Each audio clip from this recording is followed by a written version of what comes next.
What are you not nurturing enough in your life in order to be on the receiving end of your sensual pleasurability and being in the energy of reception of the things that bring you joy, fun, and pleasure in this life? Well, that's what Venus is begging us to ask ourselves as she transits through the watery sign of Cancer. Now, Venus entered Cancer July 31st and will be there until roughly August 25th, according to Pacific Standard Time. And when Venus is in the sign of Cancer, our thoughts turn towards feelings about what makes us feel safe, what makes us feel comfortable, and ultimately what makes us feel nurtured, what makes us feel mothered, whether we're the ones mothering ourselves or we have some sort of energy in our peripheral that's mothering us and providing that same sense of safety and pleasure. Now, before we dive into Venus and Cancer more, I'm Michael the Hierophant. I'm a practicing mystic and magi, and I invite you to join me every single Wednesday for my free astrological divination-based workshop, Consciousness, Conjunctions, and Conversations.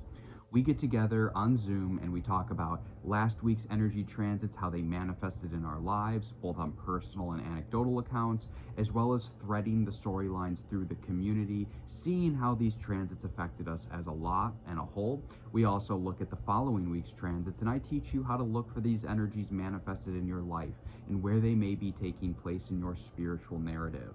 Now, the biggest lesson that I think that I can impart on my students through this class is understanding and better delineating where you are in your own spiritual story, what the cosmic narrative means and says about your life, and how your own energy is both receiving and giving into that larger story. We're all constantly pulling threads, we're constantly going down different paths in life, and while there might be a fixed destiny, how we get there is always up to us. And as I tell my students, there is no better compass than the cosmos above. So I hope to see you there. You can check out the link in my bio. It's an evergreen link, so even if the date doesn't reflect correctly for the following week, you will still get the appropriate link for that week's meeting, and I hope to see you there. Let's get back to Venus and Cancer. So when Venus is in Cancer, Venus is in a water sign. Cancer is the sign of the crab. It also tends to be associated as the sign of the mother, and it's the sign of the home. In modern astrology, Cancer rules the fourth house. So it's the things that we hold closest to ourselves. If you look at a zodiacal chart, the first house is here, the seventh house is here, and the fourth house is here, meaning it's the closest to us. And so that is where we hold our closest to home emotions, both literally and metaphorically. And that's where we get the comparison of the fourth house being the home, the sanctuary, the karmic patterns such as like what your parents taught you, any sort of paternal problems you dealt with growing up, childhood wounds, karmic wounds brought forth from past lives, as well as the history of your mother. So when Venus is in Cancer, Venus is all about our pleasures, it's our desires. And I like to think of Venus as essentially, I already said it, but Venus as our desire body. It's when Venus transit, it shows us where our desires and the way that we achieve our pleasurability, where that's being magnetized in life. So for example, no matter where Cancer's at in your chart, when Venus moves into Cancer, with it being a water sign, our desires become much less intellectualized like they might have been in Gemini. With Gemini being an air sign and ruling the mind, Cancer rules our emotional body. Cancer is the water, so it's essentially the energy and liquid that is in our body, and more often than not, emotions are like liquid in our body. They come and go. Emotions are passing visitors. And obviously Cancer is ruled by the moon. The moon has strong effects on the tides, so, you know, we're kind of playing tit for tat here. But basically Venus is now being allocated more towards our watery emotional body.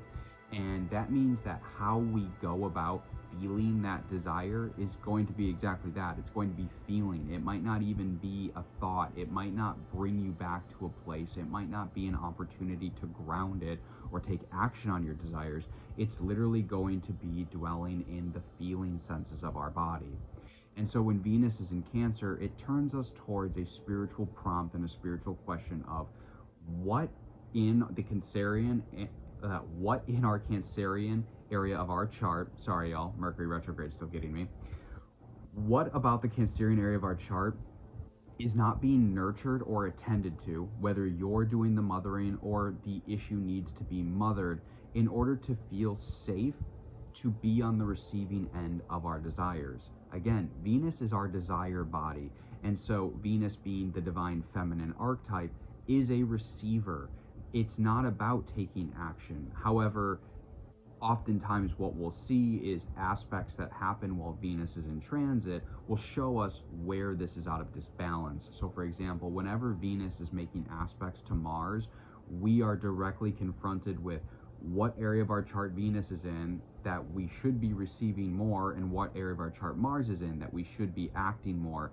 And usually we'll feel like a square, and that will feel like a challenge. It'll feel like where that disbalance is. But going back to Venus in Cancer, as Venus aspects other planets through the sign of Cancer, she'll be telling a story and showing us quite directly where we need to be nurturing, feeding ourselves more, and creating more of an internal sanctuary in order to be on the receiving end of our desires. Because when Venus is in Cancer, again, we're not intellectualizing our desires, so it might not be seeing the golden brick road. It might not be seeing the rainbow at the end of the journey.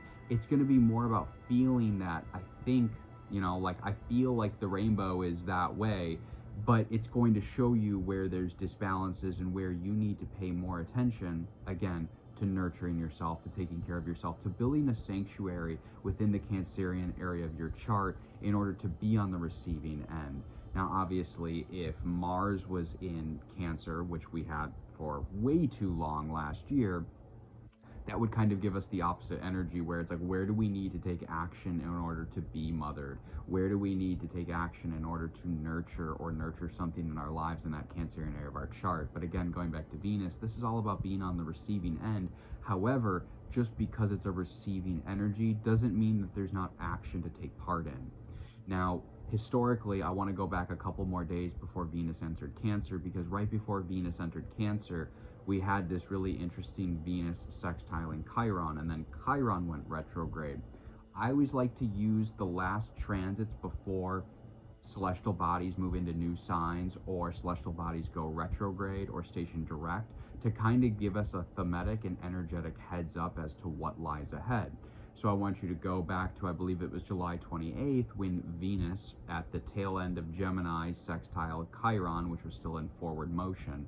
And you would have gotten this glimpse as to a possible outcome, essentially timelines, and this would have come through intellectually. So this could have been a daydream, this could have been just a thought, this could have been a conceived notion about what if things were this way instead of this way, and kind of saw some outcome of it. That is essentially what Venus is going to be continuing through Cancer. But again, instead of focusing on what could be and letting us daydream and intellectualize and create a mental picture of it, this is going to be sitting in our heart chakra. It's going to be sitting in our energy body. And we're going to be gravitated towards cultivating more of the feelings of that timeline that we might have saw, cultivating those feelings of safety where we can be on the receiving end of the Venetian pleasure. If you like these astrological narratives, I encourage you to check out the link in my bio. We have a ton to go over this week, so I'll be back with more videos for sure. However, I would love to see you in my class. We're going to be going over quite a bit this week, including the full moon in Aquarius, which happens this weekend. Again, it's every single Wednesday. It's 6:30 Pacific, 8:30 Central, 9:30 Eastern. It's completely free, no obligation. You can sit in the class for a little bit. If it vibes with you and you like it, great. We'd love to have you stick around. And if not, no worries at all. Otherwise, I will see you in class, or I will see you on the next video.